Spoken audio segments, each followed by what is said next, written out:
Go to TAPgiles.com to learn dreams, engage my services, and support the channel. I guess I could explain all the stuff I've got in here, because there's quite a lot of things. Let's get a chip, get the current time again. So what we got here? So I just talked about 24 hour to 12 hour, and that has an hour input, which is 24-hour input, and that outputs 12 hour, and if it's afternoon or not. That's one thing. This one is day of the week. Day of the week from the date, so you give it a date, and then you have a selector or something. If you wire that into active port, then it's giving you the day of the week. So it's Tuesday, and if it's Monday it would be on A, and if it's Sunday it will be on G, because my brain works with Monday first. And you can use those to power different text displayers or something to show different days of the week. I have these things for testing, so seconds for time, for example. So then you can have a combiner in time and date mode. Yeah, so we wire that into seconds, and this has that's the minimum number of seconds you can have to just affect the time, and the maximum to just affect the time, so it doesn't affect the date or anything. So then you can use this for testing, if you want to just try random times, you can just put this to a random thing and it'll be on a random time. So that's useful for different ways of testing date and time type things. And then we have total days, which affects just the date, so that works the same. Oh yeah, we need to wire that into day, and now it just affects the date and goes all the way up to the biggest date you can, and all the way down to the earliest date you can, and doesn't affect the other time or anything. And days, milliseconds, and seconds has it all of those kind of set up. The milliseconds is just let's put that there. And then the milliseconds is just from 0 to 1,000, and that only affects that. That affects the seconds. That affects the date, which is again good for testing things. These are pretty straightforward date to total seconds. So we'd plug that into the input, and out of it we get the total seconds. So this is the thing is that can go really high, so mainly use it for time sort of thing. But this is the total seconds. If you were to look at it in a splitter, total seconds from this is known as the epoch date. So from 1970, 1st of January at midnight, that's where everything is measured from. So this is the total number of seconds from that time that's given to you here.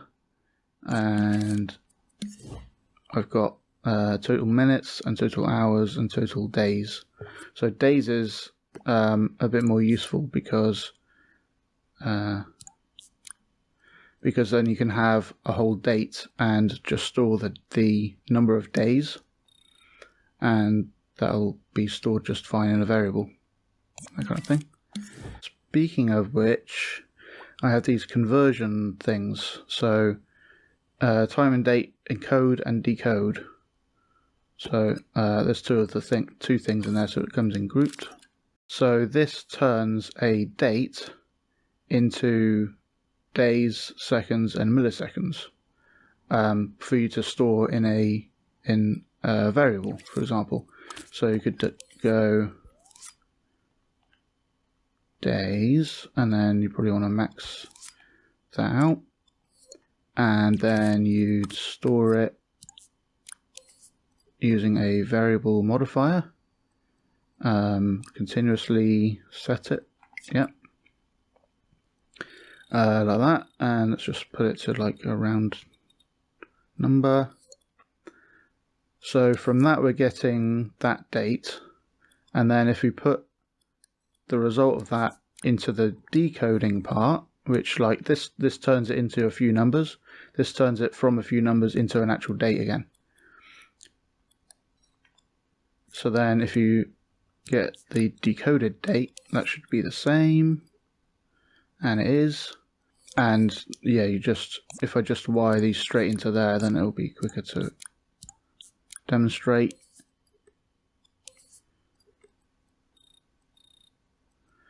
Yeah. So then it has exactly the same time and dates, just from 3 numbers. I also have a time date save and load chip, which works similarly, but you have like it'll save constantly in these variables here, and you can just change the names of those. This is just the encode and decode wrapped up to make it more convenient. So I got the current time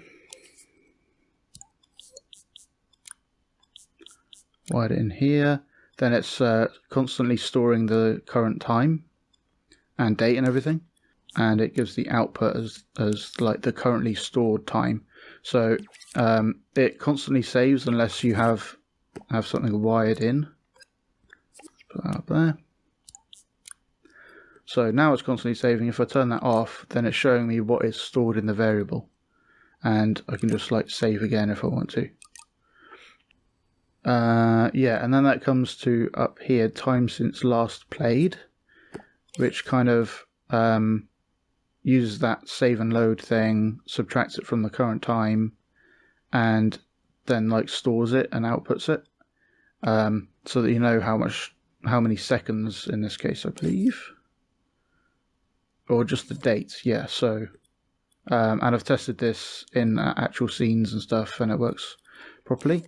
There's also one for detect pause, which kind of works in a similar way. It's but between the current frame and the previous frame it had stored, but it sends out a signal when it detects that a pause has happened, but it doesn't like constantly send that signal. You gotta, if you want to store it, you can do it like this. I'll just get a counter and count how many times it's paused, that kind of stuff, and then show that on the screen.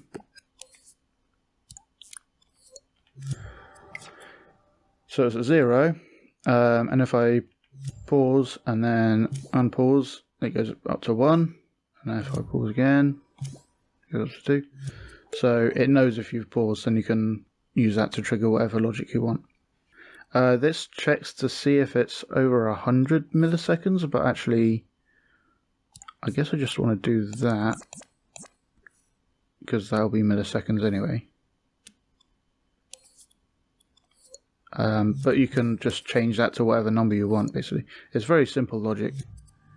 So let's try it again. Yeah, so it still works.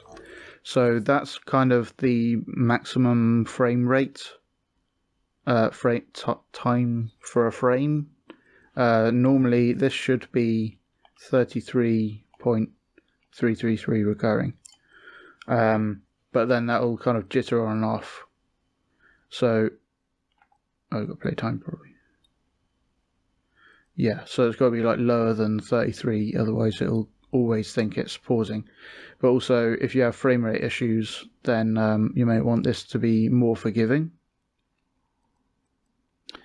So you have it further up from 33 milliseconds. Thanks for watching. I hope you learned something interesting. Go to patreon.com/TAPgiles to learn something new every day.